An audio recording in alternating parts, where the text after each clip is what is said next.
শাম্মী আক্তার, আমি আপনার কাছে আসি, আপনার মন্তব্য শুনি যে এত অল্প সময়ের মধ্যে আওয়ামী লীগ আবার এতটা আলোচনায় কেন এলো বলে আপনি মনে করেন? আর পাশাপাশি সাইফ মুস্তাফিজ বলেছেন যে আলোচনার পেছনে সবারই দায় আছে, বিএনপিরও দায় আছে বলে বলেছেন, আপনি কি বলবেন?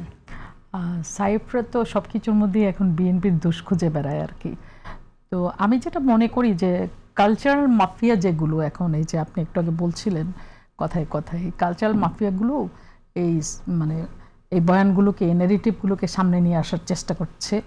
আমি কারো নাম নিতে চাই না, সাম্প্রতিক সময় যাদেরকে নিয়ে সোশ্যাল মিডিয়াতে আলোচনা সমালোচনা হচ্ছে, এই কালচারাল মাফিয়াগুলোর কোনো সমাজের প্রতি তাদের কোনো মানে রেসপন্সিবিলিটি বলতে কিছু নাই, কিন্তু তারা আওয়ামী লীগকে আবার প্রাসঙ্গিক করার জন্য তারা কিন্তু এই আলোচনা মানে বাজারে ছেড়ে দিয়েছে। ঠিক আছে, আওয়ামী লীগকে কীভাবে আবার সামনে নিয়ে আসা যায়।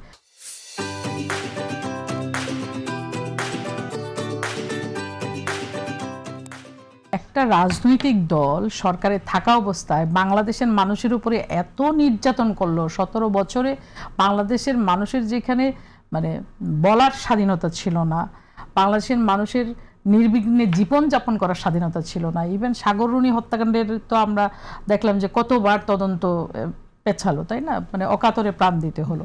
তো অসংখ্য খুন গুমের হুতা যারা যারা ক্ষমতাকে কুক্ষিগত করেছিল, জুলাই আগস্টে যারা এত বড় অপকর্ম করে গেল, তাদের বিচার না হওয়াতে তারা আবার রাজনীতি করবে, তাদের কোনো অনুশোচনা নাই, অনুতপ্ত হয়নি, তারা আবার রাজনীতি করবে, এটা কিভাবে সম্ভব?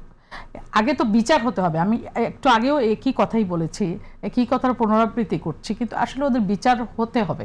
বিচার হওয়াটা জরুরি। সেখানে আমি উল্লেখ করতে চাই যেটা আসলে শরীফুজ্জামান শরীফ বললেন যে রাজনীতির গুণগত পরিবর্তন, যে কাঙ্ক্ষিত পরিবর্তনটা ছিল, সেটার সেই জায়গাতে কি কোথাও কোনো কমতে হলো কিনা, সেই জন্য কি আসলে আলোচনায় আসছে, নাকি শুধুমাত্র তাদের পাওয়ারটা, সফট পাওয়ারটা এতটাই স্ট্রং পাওয়ার, আসলে বলছি আমরা সফট পাওয়ার, কিন্তু সেই সফট পাওয়ারটা এতটাই স্ট্রং যে নানাভাবে নানা কায়দায় তার আলোচনায় থাকছে?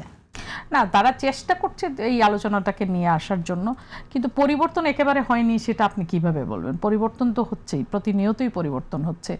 আমরা তো এখন সমালোচনা করতে পারছি সরকারের, এখন সমালোচনা করলে, এখন কার্টুন ছাপলে কিংবা আপনি যদি ছড়া লিখে সমালোচনা করেন, তাহলে আপনাকে জেলখানায় পচে মরতে হচ্ছে না, আপনি অ্যারেস্ট হচ্ছেন না, তার মানে আপনি সরকারের সমালোচনা করতে পারছেন। এবং সরকার তো নিরলস পরিশ্রম করে যাচ্ছেন একটা পরিবর্তন আনার জন্যই, এবং তিনি সকাল সকাল অফিসে যাচ্ছেন, যেটা ইতিপূর্বে কখনোই হয়নি। এবং আমরা দেখেছি যে সেখানে শুধু রাজনীতিবিদরা না, যারা মন্ত্রী ছিলেন তারা না, যারা এমপি ছিলেন তারা না, ইভেন সরকারি আমলা যারা, তারাও কিন্তু সকাল সকাল অফিসে খুব একটা যেতেন না। এই জায়গাটায় তো প্রধানমন্ত্রী পরিবর্তন নিয়ে এসেছেন। তারপরে কৃচ্ছতা সাধন, যেটা আপনি বলছিলেন ডাল ভাতের কথা, মানে প্রধানমন্ত্রী এই যে খাবারের বিষয়ে অপচয়, তারপরে প্রধানমন্ত্রী যখন বিদেশ সফরে যাবেন, সেখানে তার সফর সঙ্গী যারা হবেন তাদের যে মানে যে লম্বা লিস্ট ছিল ফেসিস্ট আমলে, সেই জায়গা থেকে তো কাটছাট করে অনেক ছোট করে নিয়ে আসা হয়েছে। তাহলে বাংলাদেশের মানুষের যে প্রত্যাশা ছিল, যে আকাঙ্ক্ষা ছিল, সেই জায়গাটাকে ছুঁয়ে যাওয়ার জন্য চেষ্টা তো প্রতিনিয়ত করছে এই সরকার, তাই না? এবং আপনি দেখেন যে কৃষকদেরকে আমরা মানে কৃষি কার্ড দিয়ে তাদের 10,000 টাকা কৃষি ঋণ মকুব করেছি, বীজ দিচ্ছি, সার দিচ্ছি।